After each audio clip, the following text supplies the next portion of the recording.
आज हम रूसो के सामाजिक समझौता संबंधी अवधारणाओं पर चर्चा करें। रूसो के अनुसार प्राकृतिक अवस्था के अंतिम चरण की अराजकता से जब व्यक्ति दुखी हो गए, तब उन्होंने स्वयं एक ऐसी संस्था के रूप में संगठित कर लेने की आवश्यकता अनुभव की जिसके द्वारा प्रत्येक व्यक्ति की जान माल की रक्षा हो सके और साथ ही व्यक्तियों की स्वतंत्रता भी अक्षुण्ण बनी रहे।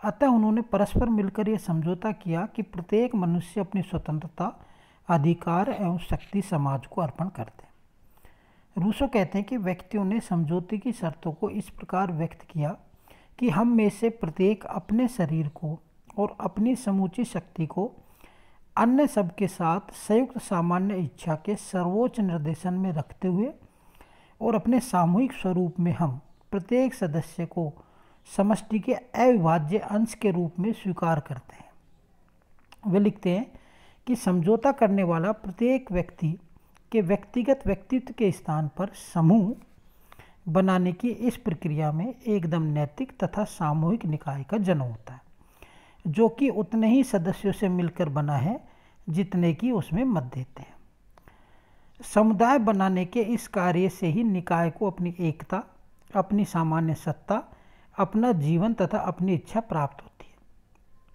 समस्त व्यक्तियों के संगठन से बने हुए इस सार्वजनिक व्यक्ति को पहले नगर कहते थे, अब उसे गणराज्य अथवा राजनीतिक समाज कहते हैं। जब यह निष्क्रिय रहता है तो उसे राज्य कहते हैं और जब सक्रिय होता है तो संप्रभु या ऐसे ही अन्य निकायों से इसकी तुलना करने में इसे शक्ति कहते हैं। स्पष्ट है कि रूसो के अनुसार मनुष्य अराजक दशा को दूर करने के लिए जो समझौता करते हैं वह दो पक्षों के बीच किया जाता है।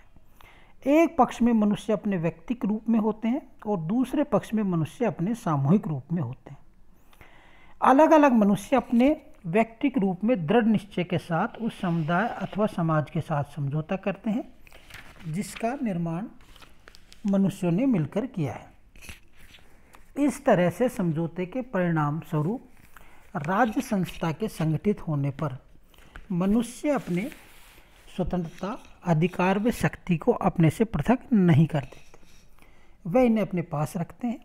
एक व्यक्ति के रूप में व्यक्ति अपितु सामूहिक रूप से अर्थात समाज के अंग होने के कारण जब मनुष्य की जान और माल की रक्षा का उत्तरदायित्व अकेले अपने ऊपर नहीं रह जाता वरन संपूर्ण समाज का कर्तव्य हो जाता है, तो वह प्रत्येक मनुष्य की स्वतंत्रता और अधिकारों की रक्षा करे। राज्य संस्था के संचालन की शक्ति जनता में निहित रहती है क्योंकि जनता स्वयं प्रभुत्व शक्ति संपन्न होती है।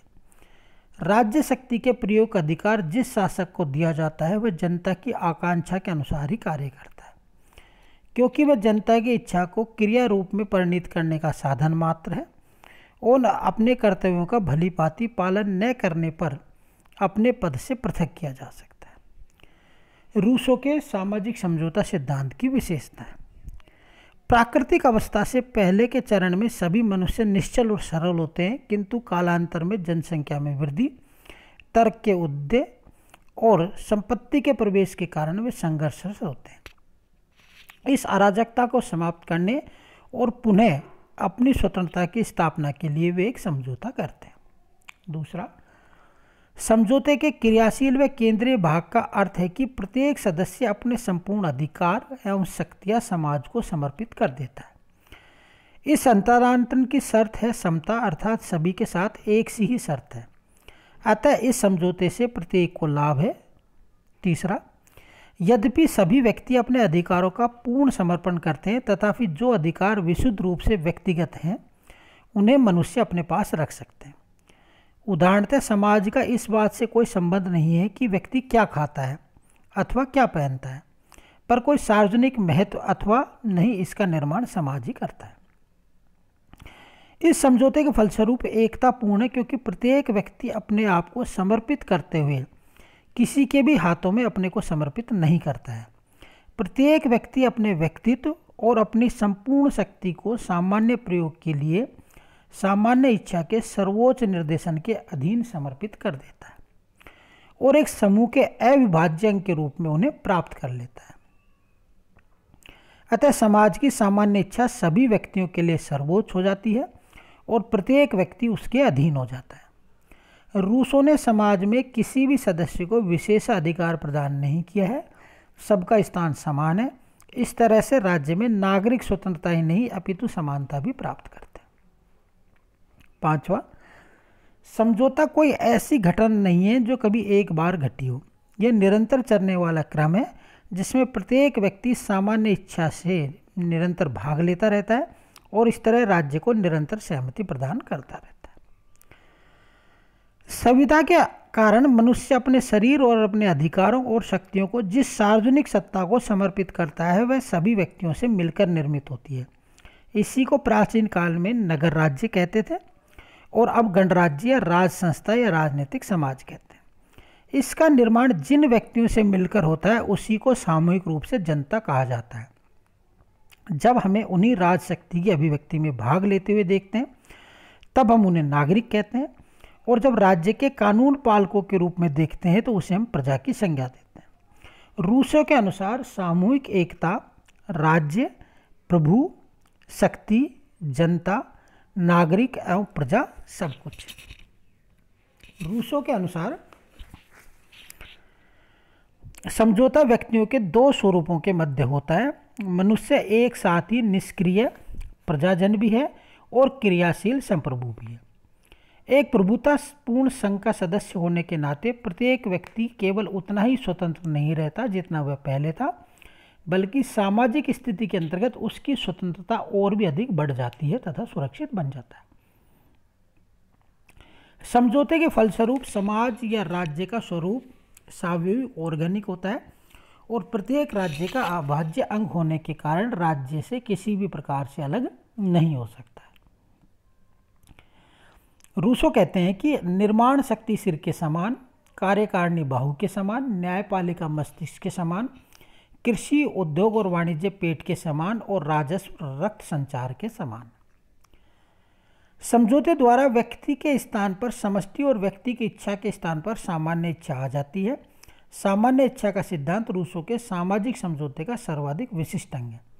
सामान्य इच्छा सदैव न्याययुक्त होती है और जनहित इसका लक्ष्य होता है। सामाजिक समझौते से उत्पन्न होने वाला समाज अथवा राज्य ही स्वयं संप्रभुता संपन्न होता है और निर्माण की प्रक्रिया में समाज स्वयं प्रभु सत्ताधारी बन जाता है और समाज का प्रत्येक सदस्य इस प्रभुता संपन्न राज्य का एक निर्णायक भाग होता है। आइए अब हम देखते हैं रूसों की प्राकृतिक अवस्था और सामाजिक सिद्धांत की आलोचना। रूसों ने प्राकृतिक अवस्था का जो चित्र प्रस्तुत किया है वह निराधार व काल्पनिक है। इतिहास ऐसा प्रमाणित नहीं करते कि मनुष्य कभी ऐसा शांतिमय, सुखमय और आदर्श जीवन यापन करते थे। रूसों की प्राकृतिक अवस्था मानव स्वभाव की गलत धारणा पर आधारित है। यह कहना भ्रामक है कि लौकिक रूप से श्रेष्ठ व गुणी है और उसके संपूर्ण दोष केवल बाह्य परिस्थितियों द्वारा उत्पन्न किए गए। वस्तुतः मनुष्य तो अच्छाई और बुराई दोनों का सम्मिश्रण है। रूसो प्रगति के सिद्धांत का विरोध करते हुए कहता है कि मानव समाज का निरंतर ह्रास हो रहा है। यह विचार तर्कसम्मत नहीं है।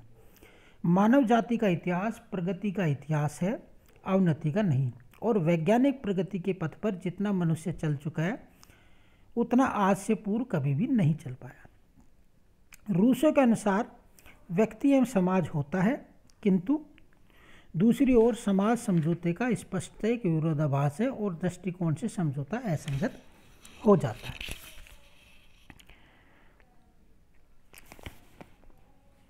रूसो की यह धारणा है कि राज्य का जन्म किसी समझौते का परिणाम नहीं है। रूसो के अनुसार समझौते के द्वारा व्यक्ति अपनी स्वतंत्रता और अपने अधिकार समाज को देता है। इस तरह उसके पास समझौता हो जाने के बाद स्वतंत्रता व अन्य अधिकार नहीं रह जाते हैं। सामूहिक रूप से व्यक्ति स्वतंत्रता व अधिकारों को पुनः प्राप्त कर लेता है, पर अधिकार और स्वतंत्रता की यह पुनः प्राप्ति एक सैद्धांतिक कथन मात्र है। वास्तविकता से तो यह समझौते से निर्मित राज्य निरंकुश है, जिसकी हर आज्ञा का पालन करना व्यक्ति का धर्म है। रूसो ने व्यक्ति को प्रजा और नागरिक दोनों स्थान प्रदान किया है। व्यक्ति नागरिक दृष्टि से है कि वह राज्य शक्ति का एक भाग है और प्रजा इसलिए है कि राज्य की आज्ञाओं का पालन करता है। इस व्यवस्था का व्यवहारिक रूप यह बताता है कि यदि आज्ञा अनुसार किसी व्यक्ति को यह कहना चाहिए कि वह व्यक्ति स्वयं अपनी आज्ञा से फांसी पर लटकाया जाता है, यह हास्यास्पद स्थिति है। समझौता भी राज्य संस्था के अभाव में संभव नहीं है। समझौते के लिए आवश्यक है कि उसका प्रतिपादन करा सकने वाली कोई शक्ति विद्यमान हो। अतः राज्य संस्था के प्रादुर्भाव होने तक मनुष्य आपस में कोई समझौता कर लेते हैं, उसके पहले नहीं। रूसों ने सामान्य इच्छा की जो व्याख्या की है वह राज्य को स्वेच्छाचारी बना देती है और विधि निर्माण इसी सामान्य इच्छा का आबाद अधिकार है। अतः यह अन्याय भी कर सकती है। इसमें निरंकुशता व अन्याय को प्रोत्साहन मिल सकता है। Thank you.